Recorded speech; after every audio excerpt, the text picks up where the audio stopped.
मेरे प्रिय दोस्तों, आज फिर से ITI ज्ञान ट्यूब में आपको स्वागत है। इस वीडियो के माध्यम से हम लोगों ने सीखेंगे कि आपको भिन्न भिन्न कंपटीशन में जो न्यूमेरिकल से जो क्वेश्चन आपको पूछा जाता है वह किस प्रकार से वह क्वेश्चन पूछा जाता है, उस क्वेश्चन को हम लोग अच्छी तरह बारीकी से समझेंगे। ठीक है, तो इसको समझने से पहले हमें उम्मीद है कि आप जहाँ भी होंगे स्वस्थ होंगे और फिटनेस ही हम लोग की जो पूंजी होता है। प्रत्येक अमीर से गरीब कोई भी व्यक्ति जो होते हैं, जो आपको धन का जो अर्जन करता है वो सभी फिटनेस के लिए ही करता है, शरीर स्वस्थ रखने के लिए ही करता है। यदि आपका शरीर स्वस्थ है तो संसार के सभी सामग्री का आप उपयोग कर सकते हैं, उसका सदुपयोग कर सकते हैं, उसका आनंदमय आप जीवन बिता सकते हैं। तो फिटनेस अपना बना के रखें। चलिए हम स्टार्ट करते हैं। इस वीडियो में बहुत ही इम्पोर्टेंट होने वाला यह वीडियो है, जैसे कि आपको जो पिछले वर्षों में पूछा गया प्रश्न है, ठीक है, जो न्यूमेरिकल से क्वेश्चन है, और यह क्वेश्चन हमेशा बार बार कंपटीशन में पूछते ही रहता है। ठीक है, तो भिन्न भिन्न कंपटीशन में किस प्रकार से यह क्वेश्चन आपको पूछा जाता है, और यह क्वेश्चन आपको फिर हम होमवर्क भी देंगे। ठीक है, जो आपको होमवर्क देंगे ताकि आप समझिए कि इस पर आपको प्रैक्टिस भी हो जाए और अच्छी तरह गाइड भी हो जाए। चलिए देखते हैं हम लोग क्वेश्चन को बारीकी से समझते हैं। देखिए, क्वेश्चन आपको बोर्ड पे आपको लिखा हुआ है। ठीक है, इस क्वेश्चन जो बोर्ड पे लिखा हुआ है वह क्या कर रहा है कि आकार, ठीक है, आकार शेप, आकार जो 12 मीटर जो देख रहे हैं कि M12 × 1.75 की एक ट्रेप, जो टैप ड्रिल इसको लिखना चाहिए लेकिन ट्रेप ड्रिल आपको लिखा हुआ है तो ट्रेप कर दिए हैं। जो ट्रैप ड्रिल में छिद्र का आकार होता है। ठीक है, इस प्रकार से यह क्वेश्चन है। और ऑप्शन जो आप देख रहे हैं कि यह 4 ऑप्शन है, इसमें से 4 ऑप्शन के चूज करने के लिए यह कहता है। ठीक है, तो आपको पता होना चाहिए कि यह जो आप जो देख रहे हैं यह, ठीक है, यह क्या है। ठीक है, तो यह टैप साइज दिया हुआ है।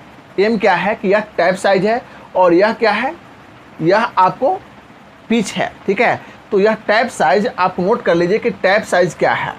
ठीक है, टैप साइज जो आप देख पा रहे हैं कि टैप साइज कितना है, तो 12 mm, आपको 12 mm आपको टैप साइज है कि नहीं, 12 mm आपको टैप साइज है। और उसके बाद आप देखेंगे कि 1.75 mm, ठीक है, 1.75 mm आपको पिच है। पिच आप नोट कर लेंगे और पिच समझेंगे कि पिच आपको है, आप कितना है, 1.75 mm, 1.75 mm आपको पिच है। ठीक है, देखिए आपको यह क्या पूछ रहा है कि छिद्र के आकार, ठीक है, टैप के आकार दिया हुआ है, पिच दिया हुआ है, टैप के आकार दिया हुआ है और पिच दिया हुआ है। तो आपको छिद्र के आकार जो सुराख जो किया जाता है किसी वर्क पीस मशीन पार्टों में, तो उस सुराख किया जाता है, तो उस सुराख की आकार पूछ रहा है। ठीक है, उस सुराख की आकार पूछ रहा है, छिद्र की आकार पूछ रहा है। तो आपको फार्मूला पता होना चाहिए इस प्रश्न को बनाने के लिए। उस फार्मूला को आप नोट करेंगे और लिखेंगे कि tap size drill equal to tap size minus 2 गुने 0.61 गुने पिच। यह आपको फार्मूला होता है। ध्यान देंगे कि यह फार्मूला आपको होता है कि tap size drill equal to tap size minus 2 गुने 0.61 गुने पिच। यह आपको फार्मूला होता है, जिस फार्मूला पे आसानी पूर्वक आप निकाल सकते हैं। चलिए निकाल लेते हैं, उसके बाद हम देखते हैं। जैसे tap size drill equal to tap size minus 2 गुने 0.61 गुने पिच होता है, तो टैप साइज, तो आपको टैप साइज ड्रिल निकालना है, ड्रिल की आकार निकालना है, ड्रिल की आकार निकालना है। तो टैप साइज हमको कितना दिया हुआ है, तो टैप साइज आपको 12 mm है, तो tap size 12 minus tap size 12 है तो माइनस, और 2 गुने 0.61, जो 0.61 जो होता है चूड़ियों की गहराई होता है। ठीक है, जो वह फार्मूला में आपको दिया होता है। ठीक है, तो इस फार्मूला में 0.6 कुछ होता है, लेकिन ऐसे मूल्य जो होता है उसी को आपको लिया जाता है, और मेट्रिक में यह दिया हुआ है तो मेट्रिक में गहराई इसको लिया जाता है। ठीक है, तो 0.61 गुने आपको कितना है, पिच जो आपको कितना लिखे, आपको 1.75। ठीक है, आसानी पूर्वक इसको कर लीजिए, इसको सभी को मल्टीप्लाई कर लीजिए, और मल्टीप्लाई करने के बाद आपको हम कैलकुलेट करके रखे हुए हैं, जो आपको 2.135 आता है, 2.135। देखिए गौर करेंगे कि आपको क्या है, इस 2, 0.61 और 1.75 को मल्टीप्लाई कर लिए तो 2.135 आया। ठीक है, इसको आपको क्या करेंगे कि आप माइनस कर लीजिए, इसको घटा लीजिए, तो घटाने के बाद आपको आएगा 9.86 mm आएगा। ठीक है, तो यह क्या आ गया, आपको टैप साइड ड्रिल निकल गया। टैप साइड ड्रिल आपको कितना आ गया, 9.86 mm। ठीक है, तो देख लीजिए इसमें 9.86 mm कौन है, तो आपको ऑप्शन बी, इसका आंसर क्या हो जाएगा, ऑप्शन बी हो जाएगा। इसका आंसर भी ऑप्शन बी हो गया। तो इसी तरह से आपको क्वेश्चन को बनाना है, जो आप एक होमवर्क के रूप में आप क्वेश्चन रखेंगे और उसको बनाइए। जैसे आप क्वेश्चन जो आप देख रहे हैं, क्वेश्चन नंबर 1 जो आपको दे रहे हैं उसको ध्यान दीजिए।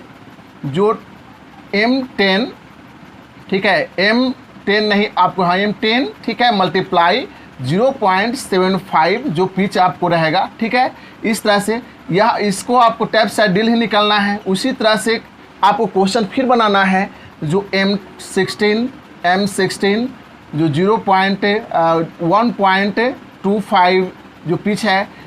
उसी तरह से आपको 3 क्वेश्चन बनाना है, जो इसमें M8 मल्टीप्लाई 0.75, ठीक है। तो इस तरह से आप निकालेंगे, 3 क्वेश्चन आप बनाएंगे और निकालने के बाद आप कमेंट करेंगे कि आपका आंसर कितना आया। ठीक है, कमेंट करने के बाद हम फिर देखेंगे कि आपको आंसर यदि सही नहीं है तो फिर हम इस पर आपको फिर नेक्स्ट वीडियो में हम उसको बता देंगे, या आप उसी समय जो भी कमेंट करेंगे, जो भी स्टूडेंट, उसको उसी समय आपको कमेंट करके उसका आंसर बता देंगे। चलिए ठीक है, तो इस तरह से आप क्वेश्चन बनाएंगे। फिर हम लोग नेक्स्ट क्वेश्चन पे हम लोग आते हैं और नेक्स्ट क्वेश्चन को हम लोग क्वेश्चन देखेंगे कि क्वेश्चन नंबर 2 नंबर क्वेश्चन जो क्या कर रहा है। क्वेश्चन नंबर 2 जो कर रहा है कि ट्रेमल एक मार्किंग टूल है, इसके द्वारा अधिकतम व्यास के वृत्त लगाए जाते हैं। ठीक है, ऐसे देखिए वृत्त ट्रेमल जो होता है एक मार्किंग टूल्स है, ऐसे डिवाइडर द्वारा आपको 150 mm तक वह आपको खींच सकते हैं, चाप खींच सकते हैं। तो जब 150 mm तक यदि डिवाइडर द्वारा चाप खींचते हैं तो उसको दुगना यदि कितना हो जाएगा, उसका वृत्त जो होता है, आपको चाप खींचना, आपको ध्यान देना है कि समझेंगे कि यह आपको चाप खींचना। ठीक है, जैसे यहाँ गौर करेंगे, और यदि हम चाप खींच रहे हैं तो चाप ऐसे खींच रहे हैं।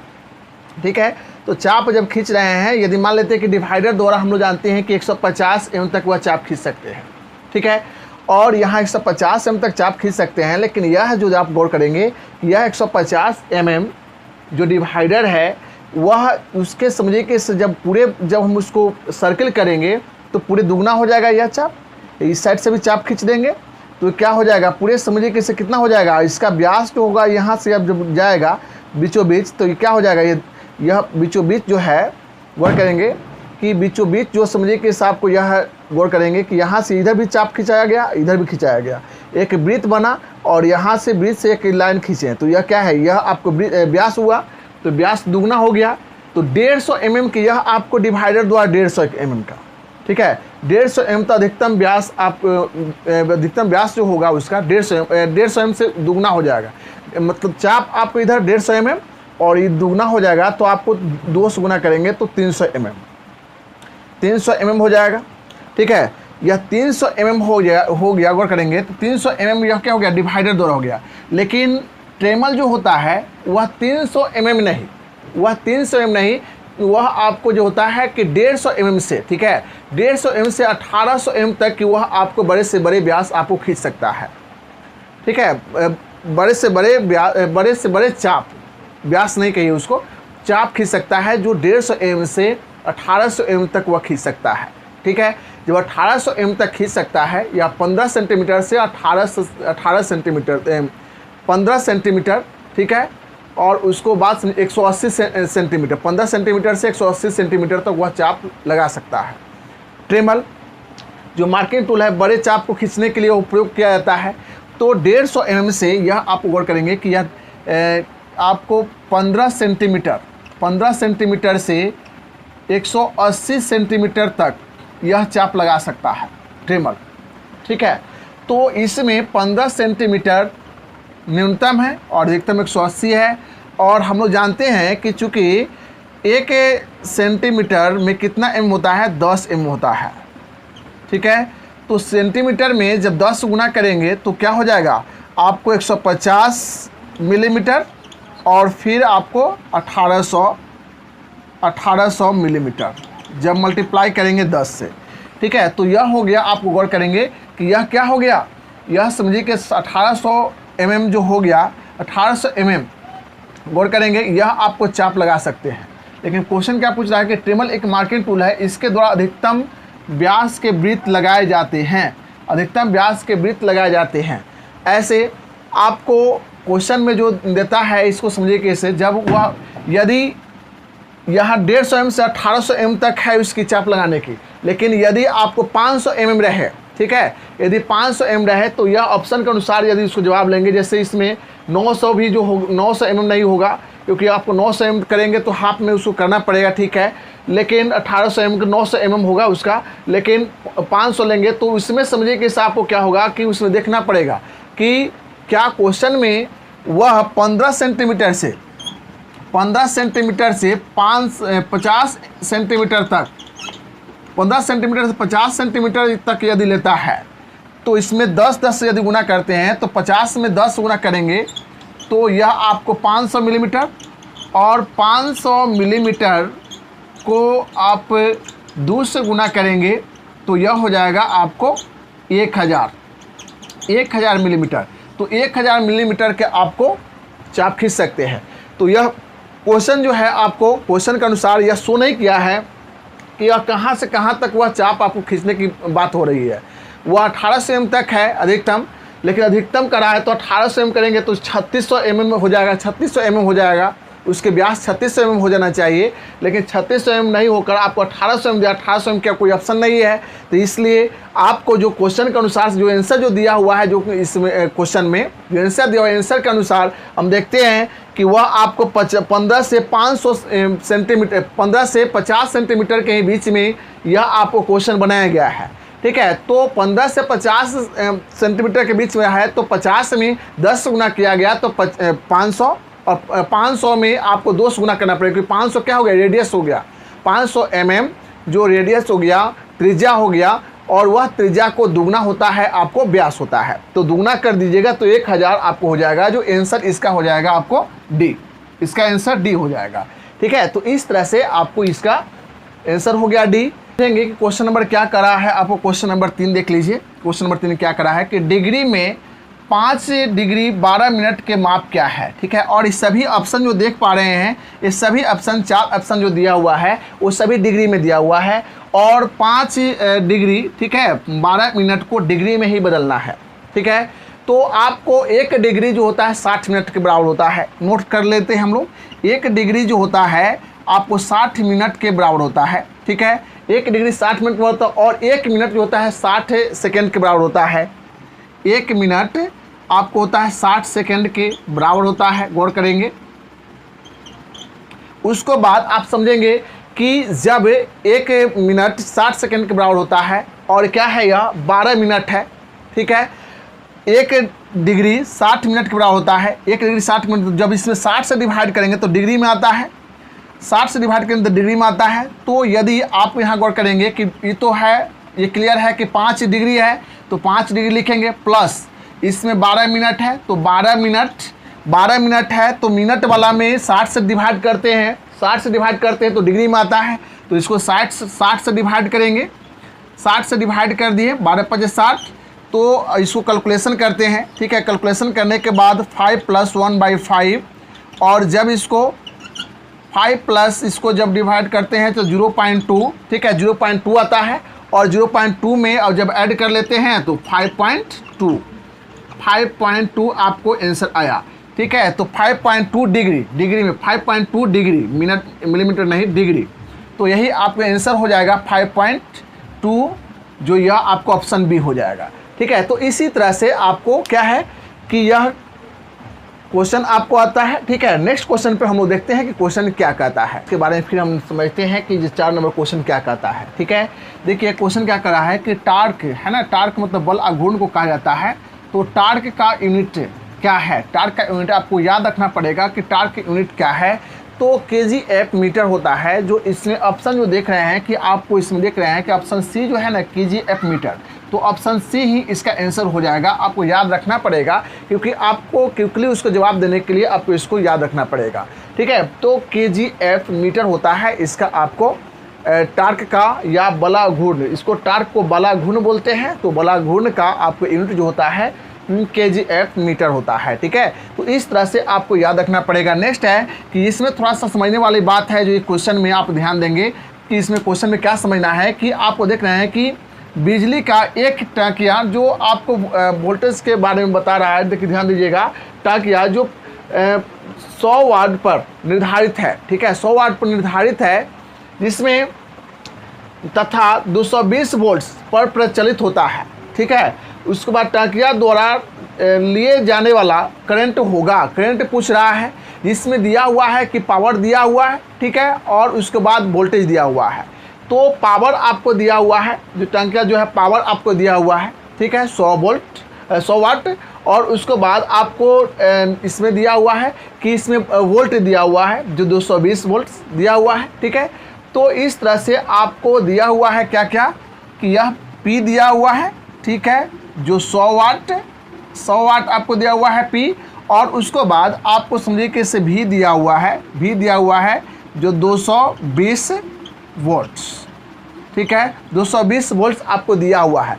आप जान रहे हैं कि P = VI होता है। ठीक है, P = VI होता है, जो फॉर्मूला आपको पता होना चाहिए कि P = VI, जो करंट और गुने वोल्टेज होता है, पावर = तो आपको क्या ज्ञात करना है कि करंट I निकालना है आपको। तो I निकालना है, तो I = क्या हो जाएगा कि आपको V/P, तो V/P जो हो जाएगा, जिसमें I = जो देखेंगे हमें क्या निकलना है कि आपको करंट।